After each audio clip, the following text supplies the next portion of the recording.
আমি যেতে পারবো না। তুমি যাইতে পারলে যাবা, না পারলে না যাবে, আমি একাই যাব। আর একটা কথা বলে রাখি, শোনো, এবার বাড়িতে গিয়ে আমি আব্বা আম্মাকে ঢাকায় নিয়ে আসবো।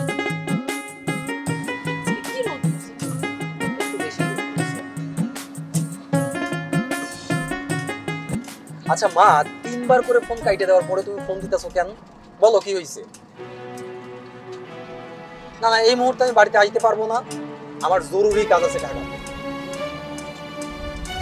আচ্ছা আব্বা অসুস্থ, ডাক্তারের কাছে নিয়ে যাও। আমি কি ডাক্তার যে বাড়িতে আসলে আব্বা সুস্থ হয়ে যাইবো? আচ্ছা আমি কিছু টাকা পাঠিয়ে দিচ্ছি, তুমি আব্বারে ডাক্তারের কাছে নিয়ে যাও। না না না, আমার আশা কোনোভাবেই সম্ভব না, আমি রাখলাম। তোমার এত বড় ফোন নাই কি এটা? তুমি বাড়ি বাড়ি আর কোনো সন্তান থাকে না নাকি? আচ্ছা বাদ দাও না এসব। এই শোনো, আজকে রাত্রে কিন্তু আমরা কক্সবাজার রওনা দিচ্ছি। তুমি ব্যাগ ট্যাগ সবকিছু গুছায় রাখছো তো? সব কিছু ওকে। আচ্ছা তুমি কি হোটেল বুক করছো?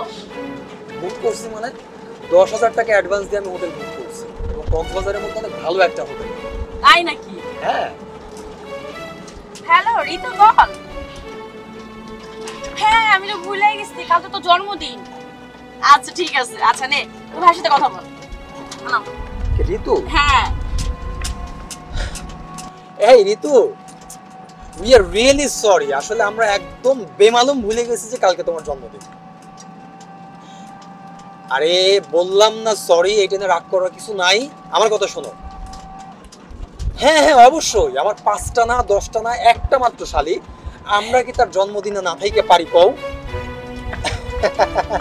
অবশ্যই থাকবে, আমি এবং তোমার আপা একসাথে থাকবো। ওকে?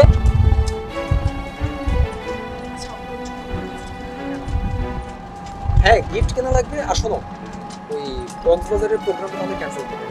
হ্যাঁ তোর কালকে জন্মদিন, তাহলে তো যাওয়া হবে না কক্সবাজারের মধ্যে। ক্যান্সেল করে দাও।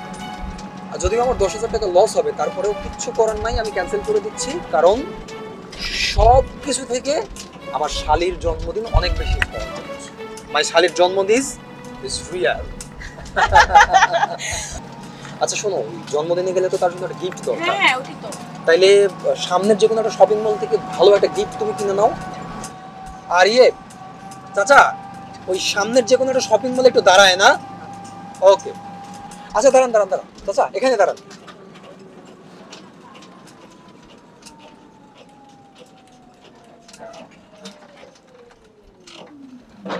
তুমি তাহলে যাও, আমি আসি। আরে শোনো, ওই যে যেটা পছন্দ হয় সেটা কিনবা, টাকার দিকে তাকাও না কিন্তু। ঠিক আছে। বাবা কিছু মনে না করলে একটা কথা কই। জি বলেন। আসলে হয়েছে কি বাবা, আপনাদের কথাবার্তা শুনে মনে হইল আপনার হাতে সময় নাই, বাড়ি যাইতে পারবেন না। আপনার বাবার অসুখের কথা শুনেও আপনার মনটা গলল না, কিন্তু আপনার শালীর জন্মদিনের কথা শুনে আপনি সব কিছু চাইলে সেইখানে যাইতে চাইলেন। এই কথা যদি আপনার বাবা মা শোনে, তাদের মনে কষ্ট হইব না? শোনেন বাবা, বাবা মা হয়েছে পৃথিবীর শ্রেষ্ঠ নিয়ামত, তাদেরকে যত যত্ন আদি করা যায় ততই ভালো। আল্লাহর কাছে আখিরাতে সব জায়গায় সুখ পাইবেন। আপনাদেরও তো একজন সন্তান পেলেন, সেই সন্তান যদি আপনাদের অসুখ বিসুখের কথা শুনে না যায়, না আসে, তখন আপনার খারাপ লাগবে না? কোন আমি কই কি, আপনার কষ্ট হইলেও সময় বাইর করে বাবার একটু দেখতে যাওয়া উচিত আপনার। যাগো বাবা মা নাই, তারাই বোঝে।